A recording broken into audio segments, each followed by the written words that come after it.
After a long days ஒரு routine start ஆன மாதிரி இருக்குது.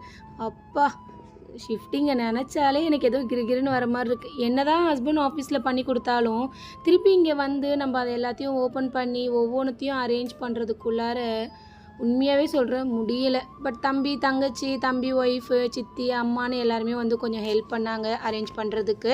இருந்தாலுமே அந்த பேக் டு த ஃபார்ம் வர்றதுக்கே கொஞ்சம் நாள் ஆகுது. நான் பிறந்து வளர்ந்த ஒரு இடம் தான், ஆனாலும் எனக்கு ஏதோ புதுசாக மாறின மாதிரி இருக்குது. ஏன்னு தெரியலை. குட்டீஸுக்கு தான் செம்ம ஹாப்பி. பாப்பா காலையில் எழுப்பி ரெடி பண்ணி அவளை அனுப்பணும்னு நினச்சாலே எனக்கு தலை சுற்ற ஆரம்பிச்சிரும்.